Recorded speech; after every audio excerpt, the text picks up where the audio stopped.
Welcome to Canterbury Live for Tuesday. We've got 2 family passes to give away to Warbirds over Wanaka, and if you'd like to be in to win those, just give Marianne a call at the desk there, 3777 033 if you'd like to win them, or go to the website. And I've got some lovely guests here in the studio already. We're going to meet Marilyn Ollett. Hello. And James Poff. Yes, that's right. You actually, you got together and rather sounds interesting. Not the usual circumstances. I mean, you're from the Haemophilia Foundation, and you are an actor. I'm an actor from Brick Road Productions. Yes. And so, how did you get together to make this production come about? Well, Brick Road Productions has a now established history of putting on small cast, easily produced plays with a focus on fundraising for mainly health-related societies such as the Haemophilia Foundation. And the Haemophilia Foundation has been with us from the start. So we've managed to raise a significant amount of money for them, and they're back with us again this year for our upcoming production, which is to call it a double banger might sound a little risque, but the plays are a little risque as well. We have 2 plays on offer. It's this year. The first one is Second Thoughts, which is about a couple who are just about to take that step into having an extramarital affair. Or are they? I see what you mean. And mysterious and risque. Yes. And the second play is called Lashings of Whipped Cream. Ah, yes, I've actually heard of this one. So it's sharing an evening, her off-duty moments with a suburban dominatrix. Now, as you can imagine, they're adult-themed. They're not smutty, they're not nasty, but they are adult-themed. They're a little risque, they're very funny, but with all good comedies, you see the characters exposed to the audience. So you see a bit more than just the front that they present to the normal public. So where do you put the shows on? The shows are on at the... Oh, what's the name of the place? Heaton Performance Centre. Heaton Performance Centre. I better turn up in the right place, haven't I? That's right, especially if you want us to come and see the show. And as you say, it's for a good cause. Yes. Can I just ask, how did you get on board in the first place for something like this? I mean, how did this all really come about from the beginning? Well, my understanding is that Haemophilia Foundation is like any membership-based charity, if you like, is that we're always looking for fundraising opportunities to support our membership and the activities for our members. And I'm not 100% sure of the entire history, but our current CEO, Belinda Burnett, has a connection, and so we're just really carrying on with what was established by prior. A connection with acting, do you mean, or with the theatre as such? Supporting us and supporting yourselves. That's right, really. yeah. It's a win-win situation, because we as actors and as a production company get to do what we love doing, which is performing and putting good quality plays in front of an audience. And the Haemophilia Foundation get to do what they love doing, which is raising money for their cause, whilst having a jolly good time. That does sound good. So, are you a volunteer, essentially? Yeah. You're not being paid for doing the productions? We self-fund. We try to keep our production costs very low so that the maximum money can go to our the fundraising activities that we support. Nobody goes into acting to make money. Even the court actors don't earn that much, I believe. So now I have a day job. I have a fully paid day job at Christchurch Hospital, and the theatre and acting is my love and my passion, and has been for many years. And it's delightful to be able to put it to good use in the way we do. Well, could you tell us a little bit about the Haemophilia Foundation and what you do there? Okay, well, I'm also a volunteer, so I'm the parent of a child with haemophilia. So haemophilia is a bleeding disorder where essentially the clotting factor is absence from the blood. So I have a 9-year-old son with haemophilia. So the Haemophilia Foundation is there as an umbrella support organisation for the sufferers and the families of haemophilia. So we have approximately 1,000 members plus in New Zealand, 250 in the southern MRG or membership representative group, which is basically the South Island. So I'm the chairman of the Southern MRG. And what does the foundation do for families? Does it get them together? Absolutely. So it's very strong. It is built absolutely along the family whānau lines. So it's not just about the person with the condition that's a member. The families are members. So you know, I've in my personal case, myself, there's my wife, and there's 3 children. So we're all members. One happens to be a sufferer. And that's the theme throughout the organisation. And the rest of you are all supporting that person who's suffering. That's right. So we typically, in the southern region, we have events such as Take a Kid to Footy. We have Christmas events where we have the Santa, the bouncy castles, the magicians. We have a southern regional camp where we go somewhere and we do all sorts for the kids. So for this particular thing, I'm sure a lot of people would like to come along and support you at the Heat and Performance Centre. How much are your tickets? We've managed to keep our ticket prices very affordable. Yet again, they're only $20. $20, that's pretty good to go and see a production. Yeah, and you get 2 solid hours of entertainment out of that, so it's pretty good value for money. It is good value, and especially when you know as an audience member that's going to such a good cause. I mean, why wouldn't you go? We must. So thank you very much for that. And also too, we've got some giveaways for people watching today, so they can have 2 double passes. So if you'd like those, again, ring Marianne at the desk there, 377733. You're supposed to say it with me. 33. Yeah, ring her. So after the break, we're going to talk to some amazing volunteers who also work for a very good cause in Canterbury.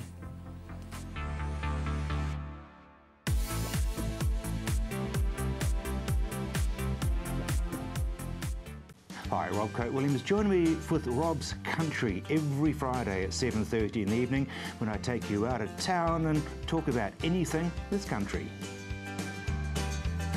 Rob's Country, Friday at 7:30. Do you wear an earpiece or earmuffs? Do you have trouble hearing people or the TV? Do you have itchy ears? Then it's time to clear the ear. Their gentle micro-suction technique is not only safe and efficient, but it's also performed by fully qualified, trained, registered nurse. Call for an appointment or Clear the Ear can come to you. Need earplugs? We have swim, noise or aeroplane plugs and many more. No referrals necessary. Hear every moment with Clear the Ear. Phone 0800 Ear Clean. My son's helped me greatly with my independence now that I've got more mobility. Mum, I've been looking into stand assist chairs from More Mobility. They recline back with a footrest, then when you want to get out of them, they stand you up. You can even sleep on them. More Mobility can bring one out for a free trial. There's even electric beds too. What do you think? For more range and more expert advice, see More Mobility, corner Clarence and Princess Streets off Blenheim Road. What a difference More Mobility makes. Avoid the monkeys when it comes to relocating. Trust A1 Movers, a family business since 1993 that guarantees a professional job every time. We carefully handle and wrap your valued items, ensuring they have a safe journey. Secure storage and insurance options are also available. A1 Movers, the careful, caring moving company. Oi! Be immersed in the unique cultural highlights Germany has to offer every Tuesday night with Discover Germany. Tuesday at 7 p.m, right here on CTV.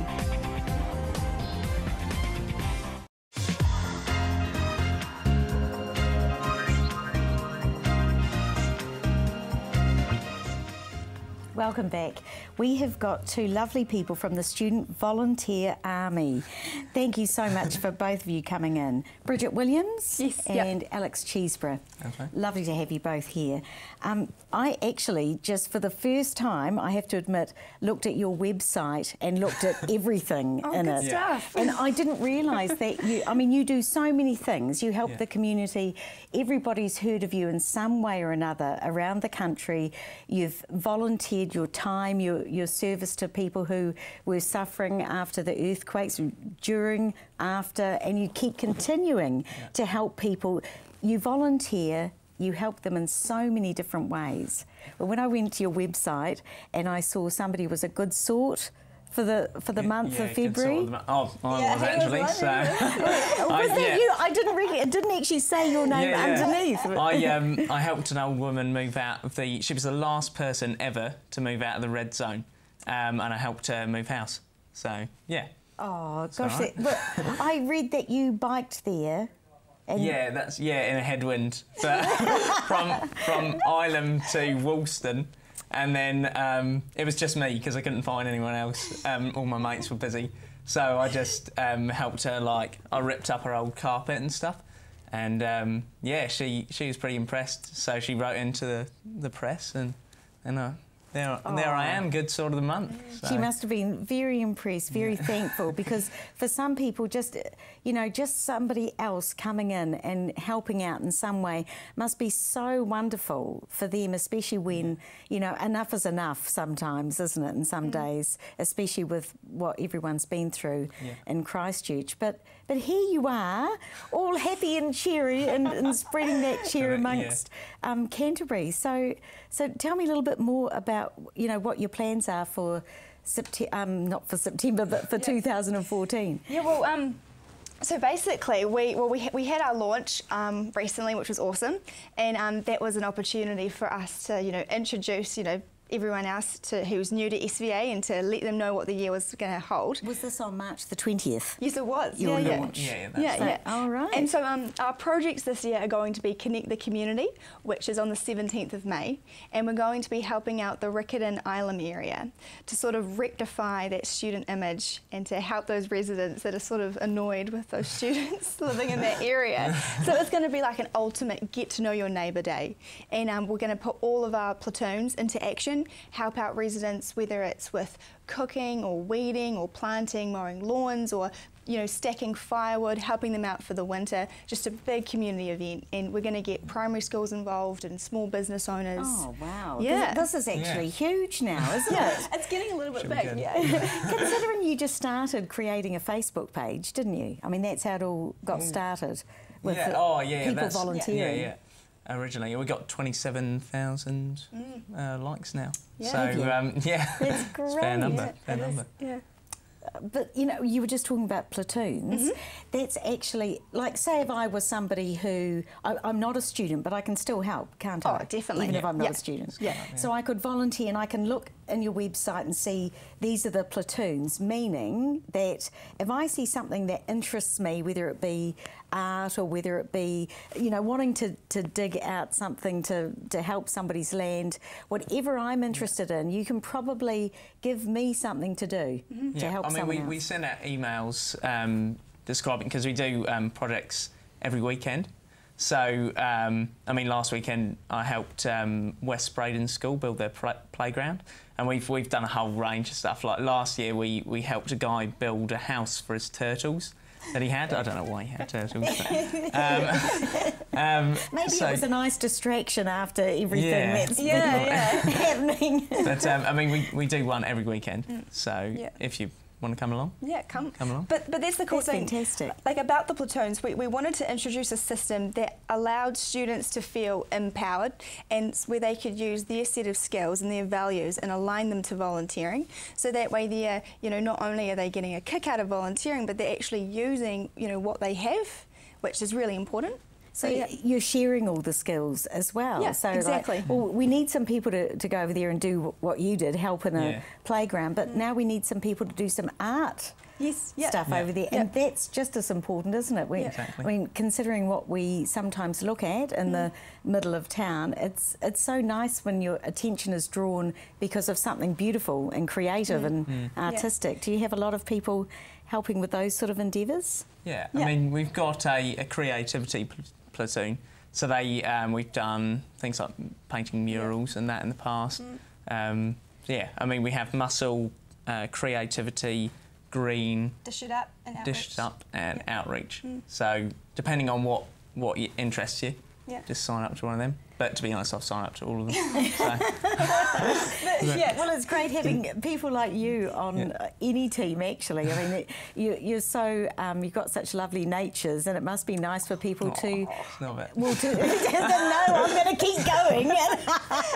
But, you know, to spread that sort of joy as well as you're helping out. I mean, you look as if you want to do it, and that must be so nice for other people, and actually it must be contagious. I mean, I mean, that's what we're trying to do. We're trying to make service a part of student lifestyle, you know, so you can, you study, you go and play sport, but you also, you know, you do a bit of service on the side.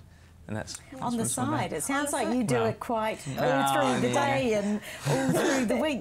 I mean, surely it must take up, you know, quite a bit of time, but it seems to be something you're quite happy to have take up your time. Yeah, I mean, we've got an amazing executive committee. So there's 11 of us, and we are all an important, you know, cog in the running of the SVA machine. But we have, I think, over 1,300 members. So we've got a lot of, you know, people to, you know, to come and help us. And the funny thing is there are platoons. I think we have over 150 in each platoon. So technically, in Army terminologies, they're not platoons, they're companies. But platoons, it doesn't matter. It sounds good anyway. Exactly. But I mean, the thing is, like, students are so much more than just silt shovelers, which is what we did in the earthquake. You know, we have a set of skills that we're learning at tertiary education, you know, university, polytech. You know, we should use these and help them, you know, use our skills to help the community. And that's exactly what you're doing. So obviously you'd like your service to grow. And so is that what you're hoping will happen in 2014? That's right, yeah. I mean, we're going to do a new sort of recruitment scheme to try and get even more people at UC signed up to it. Yep. Well, apart from what you're doing already, what else do you think you could do to entice people along?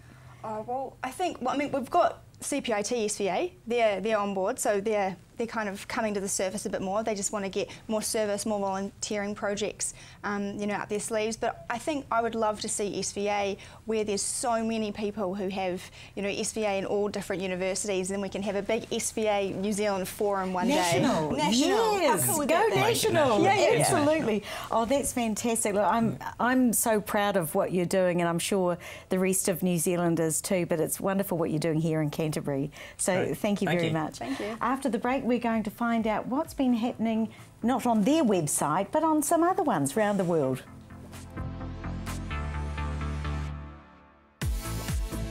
Tomorrow Today is your science program, presenting a comprehensive overview of the latest trends in science and research. Tomorrow Today, Tuesday night at 7:30 p.m, right here on CTV. Christchurch has its very own enchanted utopia, the Hitching Post. Pop in and see for yourself. A magical assortment of handmade creations, custom-made candles and artwork. Choose from our huge range of water features, garden art and imported giftware.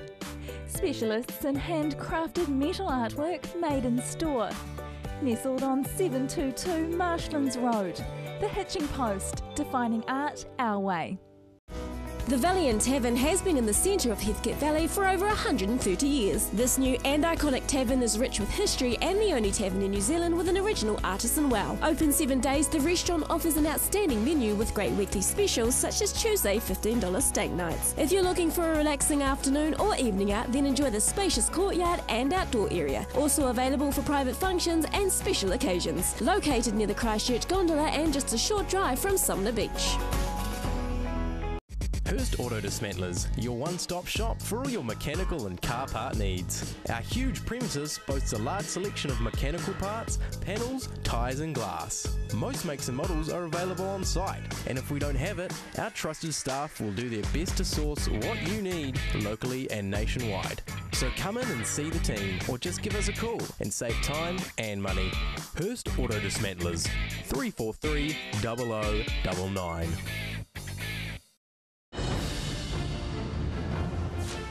The world has a great deal to tell.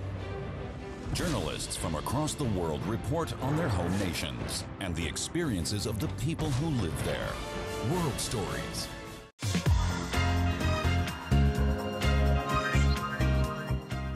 Welcome back. Let's check out what's the latest thing on the internet. do it. Hate walking up the stairs? Try these amazing staircases.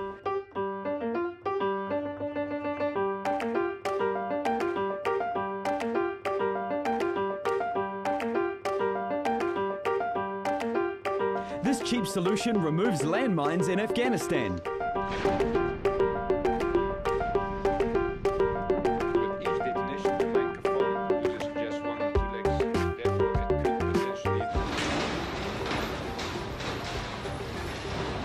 Hey, darling, you have yourself a lovely day.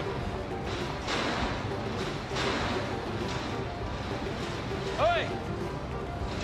That colour really works on you. Have a productive day. You want to hear a filthy word? Gender bias. Absolutely. Yes. I know, huh? Yeah. I'd like to show you the respect you deserve. Yeah. Well said. A woman's place is wherever she chooses. I appreciate your appearance is just one aspect of who you are. A talented graphic designer from France used isograph experimenting in different styles with a stippling technique.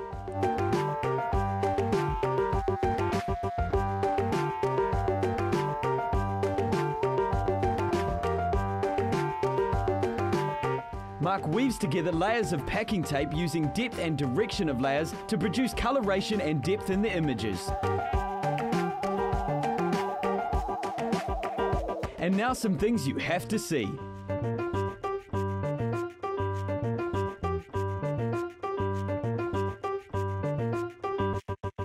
All right, here we go. 56-yarder. It's got, no, does not have the leg. And Chris Davis takes it in the back of the end zone.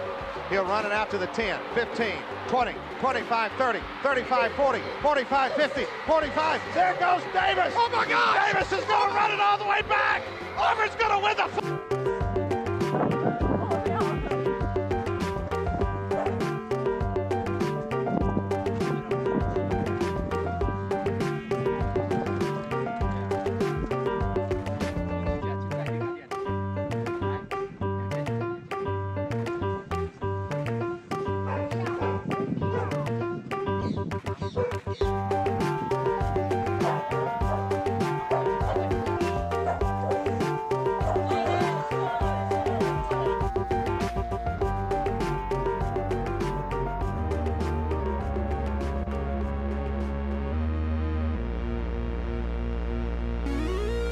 Furniture for the future.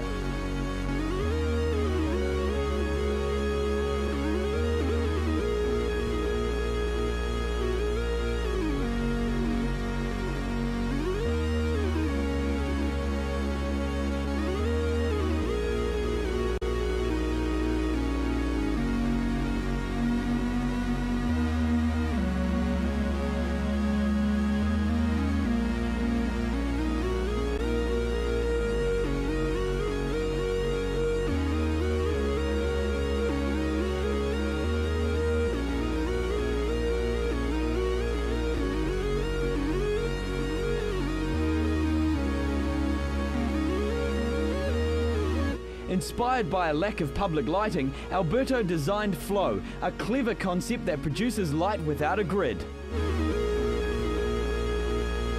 These scientists use sound waves to alleviate small particles.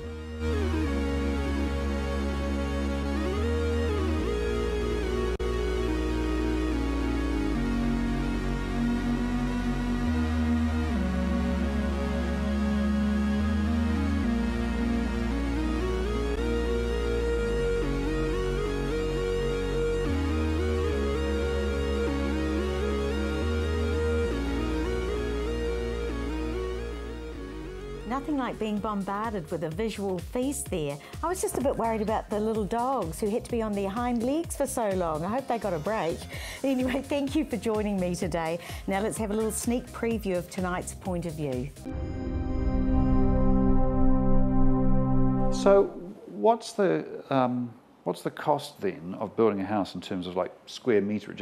As a builder, what are you actually kind of working on as a basic kind of a guide?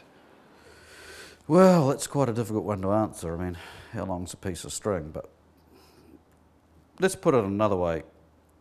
It's pretty difficult nowadays to build a house under about $300,000, plus the land. So what do you get for your 300,000 in that case? Are we talking 3-bedroom, 4-bedroom? A 3-bedroom house with an attached garage. 3-bedroom house with an attached garage for 300,000. No frills. No frills, plus the land, and a section's what, 150, 200,000? Exactly. So $500,000 doesn't sound very affordable, does it? It does, and I don't know how young people are ever going to afford it. It's, you know, you certainly see house and land packages for sale around the low 400s, but they're generally smaller than what the average kind of punter wants. Houses generally have got bigger now. If you go back, you know, to our day, we all lived at 130 square metre, 1 bathroom, 3-bedroom home. Now, you know, 2 bathrooms is sort of the norm. Almost considered the minimum, I suppose, actually. And so is a attached double garage is kind of almost expected now, whereas if you went back, you know, 40 years ago, the garage was built after in a working bee. Well, that doesn't cut it anymore. So are we the authors of our own misery then? Is it because, has housing become expensive because we actually now have an inflated shopping list of the things we actually think we need? I think so. Houses are getting bigger, there's no doubt about that. Go out to the subdivisions and have a look. The houses have got bigger and the land's got smaller. And that appears to be what the average person wants. So what do we need to do in that case to actually make housing more affordable? Is it simply a case then we just have to shrink the size of the houses? Well, I think so. I think we've got to educate people to be able to live in a smaller house with 1 bathroom. You know, it's... and perhaps, dare I say it, have 1 car. You know, it's you know, everybody today has to have 2 living rooms, but we were all brought up with 1, and it appeared to work. So why has that changed? Do people make poor choices as well, do you think? I mean, I know that some people, it seems to me, are more interested in getting granite bench tops and designer taps rather than perhaps thinking about how they can minimise their power bills or whether they should actually spend more money on insulation or some of those other features. Are you finding that people are well educated about the choices? The average person prefers the bells and whistles rather than what you can't see. There's no doubt about that. We're not very good at insulation, for example, in this country. We can't see it, so we don't care about it. I mean, our houses have certainly got better as far as that stuff's concerned, but it could be a lot better in several areas. But the average person just doesn't care about it. I guess they turn the heat pump up.